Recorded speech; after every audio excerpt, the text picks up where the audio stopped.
وريا الله يخانو guys أفضوب بهلس وجرها أملينا وردت كان إنا هذا العقد إني إمليان أم أفضوبتان بليز أم بليز العقد هدرتان ما هاي العقد لبسنا كهر بقى هاد لبسنا يبر إنا هذا تشعله كهر وأنا اسكودا مع تاي العقد سيد ما قرتين malabo mid ka mid a dhalinyarada hablaha ee isticmaala aaladda TikTok ayaa dhowaan madal ay dumar iskugu tooqayeen oo isla TikTok-ga ka sheegtay in nin Soomaaliyeed oo saameyn leh ilaahay ka siiyey lacag gaadhaysa $300,000 intaa kadib si weyn ayay hadalhaynteedu samada u gashay nin walibana waxa uu la kacay gees ama se qof waliba waxa uu iifiyey gees iyadoo isla markaa qoorta loo suray siyaasiyiin kala duwan haba ugu tun weynaaday madaxweynaha dowlad goboleedka Puntland Siciid Cabdulaahi Deni oo dadka soo jeeda isla deegaanka maamulkaasi ay sheegayaan markan inuu yahay shakhsiga sida weyn ay ka halabsatay bilcaantan dhararka dhuubnida iyo qorqornaanta isku darsatay waa malabe inuu isaga yahay waxa jira iyaguna dad kale oo u saaraya siyaasiyiin kala duwan sida xildhibaano wasiiro iyo ganacsataba kuwaasoo sheegaya inay yihiin shakhsiga ama si qofka ay sida dhabta u jeeday malabo oo ka soo hadashay arrintaas ayaa sheegtay inay imika ka baqayso lafaheeda in loo haftuubo maadaama lagu tuhmayo lacag $300,000 inay shaaftaysay markan faarax aan faham badan u lahayn ka qaaditaanka shaaftada iyo soo bandhigeeda hadhowto waxayse sheegtay malabo arrintaasi inay ahayd dhacdo hore oo aanay ahayn mid imika loo joogo haddana aanay ahayn inay dadku si weyn ugu soo xisaabtamaan waxa ay sheegtay moobilkeeda iyo baraheeda bulshada qaybta koolisku inay xiiqday oo dadyow kala duwan iyo lambare aanay garaneyn iyo qaar ay garanaysaaba ay soo wacayaan iyagoo markan iyaga laftigoodu doonaya inay arrintaa wax ka ogaadaan dhanka kale doonaya inay shaafteeyaan waxay sheegtay dhacdada arrintani inay ahayd mid jirta balse ay ahayd muddo 2 sano iyo badh ka hor ilaa 3 sano lacagtaana lagu kala tegay oo aanay imika gacanta ku haynin waxay ka codsatay asxaabta sida weynada u soo toomaysa xilligan inay kor uga baxaan arrimaheeda oo ay faraha ka qaadaan waxa kale oo ay sheegtay inay aad ula yaabtay ku tilmaamka shakhsiyaad kala duwan oo markan la sheegayo inay yihiin kuway sida dhabta u jeeb dilaacisay bilcaantan dhoobnida dhararka iyo qorqornaanta isku darsatay malabo waxay sheegtay shakhsiga ugu tunka weyn xilligan ee loo tuhmayo waa Siciid Deni inay tahay waxba kama jiraan dhanka kale waxay sheegtay in aanyada afkeeda laga haynin hebel iyo Deni midkoodna balse ay tahay foosto loo garaangarinayo dhanka iyo Puntland waxay sheegtay imika inaanay si dhaba uga hadal shakhsiga balse ay si guud maran uga hadashay dhaqaalihii ugu badnaa ee ay faarax ka halabsato iyadoo sheegtay inay xilliga ahayd inay tilmaamto isla xilliga ay halabsanaysay taasoo ay u aragtay inay tahay mid ay kaga badbaadi lahayd kuwa xilligan doonistoodu tahay inay iyada laftigeeda sii shaafteeyaan malabo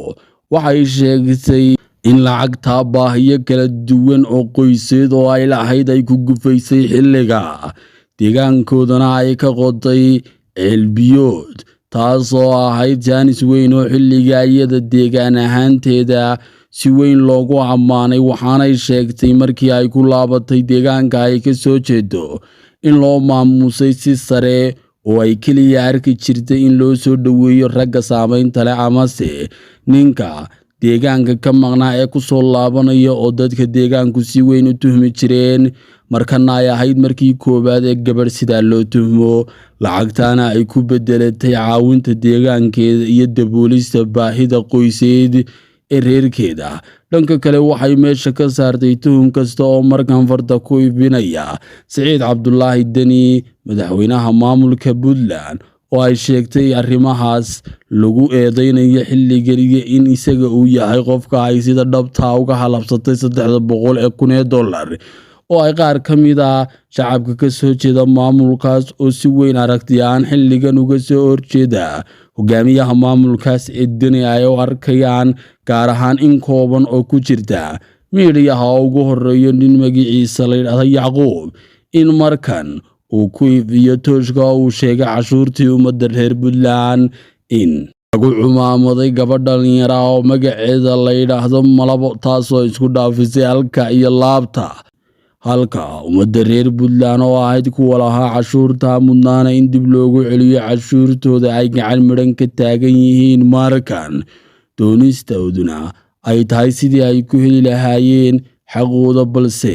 aan waxba loo haynin oo wixii wax loogu qaban lahaa sidan iyo si lamida loo bixinayo oo ay jiraan kumanaan malabo oo min 300 iyo ka badanba la haaday oo ka halabsaday horjoogaha iyo hogaamiyaha dowlad goboleedka Puntland Siciid Cabdulaahi Dani waxaa jira xildhibaano ka tirsan federaalka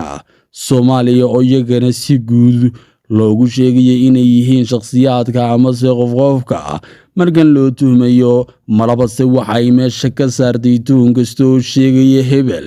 iyadoo sheegtay inay tahay taasi secret balse aan iyadu cidna farta ku fiiqin dhanka kale waxay sheegtay saameynta ay ka hadlaysay inaanay ahayn ta loo qaatay ee ay tahay saameyn kale inkastoo madasha ay ka tooqaysay ay ahayd madal haween oo xaqiiqada iyo rumaysiga hadalka xanashada 300,000 oo dollar oo laga helayo faraxsi fudud ay tahay wax isku weydiinteeda ama se shahashigeedu ay adag tahay xilligan haddana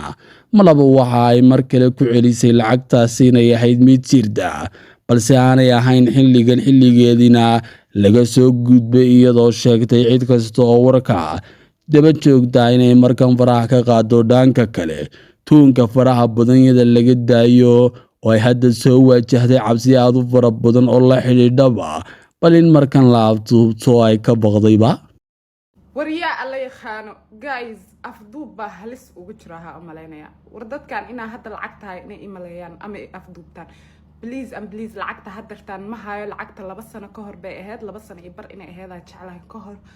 waana isku dhamaatay lacagtaasi ma garateen ma jirto waxba ay soo wacay number aqoonna saaki ilaa hadda soo wacay anyways guys teeda kale waxa arkay dad madaxweyne Dani afka suranayo oo macni wax maala yani ka hadlayo horta madaxweyne sharaf leh waaye waxba macni aniga xabad hayga dhigin inay isticmaalaysi hadda idinka la dagaalsantiin si kale ula dagaala aniga maxuu ahay ki madaxweyne wax siinani ma dhihin wax idin dhahayna ma jirto lacagna ma bahayo saaca laga bilaabo faraha iga qaada ilaahay dad taqaanin maxay tasaaki ilaa hadda saas baa warku wareejinaysaani ma hayo lacag waxaas waxa kaaga daran masajada luuq la igu soo diraayo canshuurta Puntland cuntay soo celi waliga canshuur ma cunin xoolo ee dad leeyihiin ma cunin okay guys so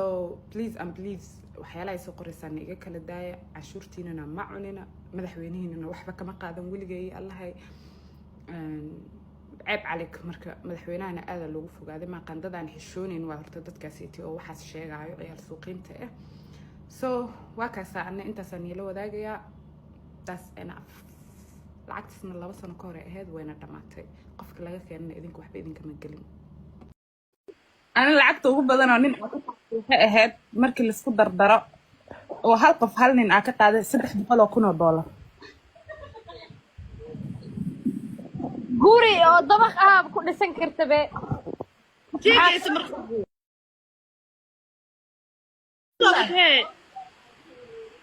ya maya sug malaba dhaaro kitaabka jaamac ku dhaaro ku aamina markaas wallahi billahi tallahi 300,000 dollar ka qaaday hadda aniga iimaanki baa ka baxay naalada nin hay karbo ma jirabo ninka isnaab ma isticmaalaa may isnaab ma aho ninkaas oo kale isnaab ma isticmaal WhatsApp bas isticmaala waa oday weyn nisbale isticmaal حتى والله مركو قصلاس ما حيته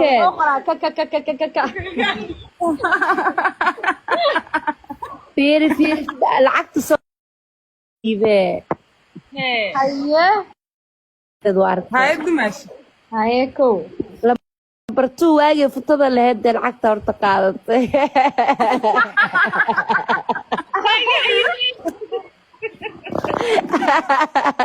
هاي فتوش أنا صوت فيديو ku qaadato ku sheega فيديو يدهس عيلك iska gooy hadda ma haro si socoto الله الله aniga xataa kaas lacag ku bixin lahaa haddaan in aala waa ku bixin lahaa lacag anigaas tiiktoga sii socoto haye fatuus adiga ku soco horta maxaa ku dhahay lacagta ugu badan ninka ka qaato waxay ahayd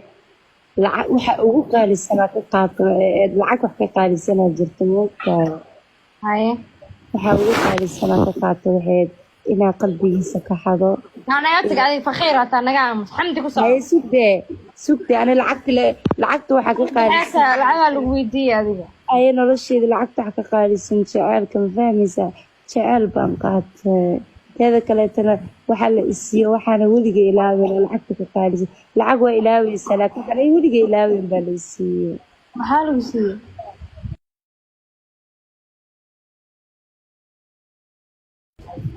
ma sheegi kara idaaf saaxiib haye xamdi ku soco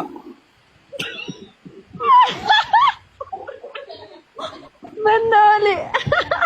haye maxaa adii lagu siiyey xamdi ku soco ku soco xamdi lacagta ugu badnaadaa ninka qaadid meeqay ahayd No, أنا هذا ما لو أدعم المية تضوفنا العقد وبدل هذه الطاقة. تضوفكم بحيث أسبوع ولا استعمال قد حمدي واي عبيس قروح ثاني قد أنا قلبي بيمك شيء كذي بقولكم ما شيء قال معلش استحق بقولها بيش نلقوا ياي. I'm serious والله. هاي هذا أنا. هلا أنا قلت بلي واي راهي هير ولا عقد ما وين أك هذا مقارن لكن والله بيمري شيء جاي العقد والله كخذ مثلا لا حمانة ولا wuxuu ii garta waa mafahamtay waxaa wala caga hadii badan ay keenay dahaba xataa la ii keenay jacayl badan marka heer 20 ku 30 kun lacag ka qaado waa gaara hadda ma masbalay madaxi aaway ma fahanteen xamdi saasa ii fiirin haye meeqay ahayd markii la xisaabiyo walaa hadii la isku dardaro waxaa sugiyaa السكودر دري معها أنا هذا السكودر درو كنت سديتو كن ويجاري يعني هل مرة نايا بس مسافة فرن كريم بي أنا اسكو لا بالمني ولا ريالو نو بعد هذا هنا هل مرة العقل وسي واي ما أنا هالمرة العقل يسيو وهاي هيك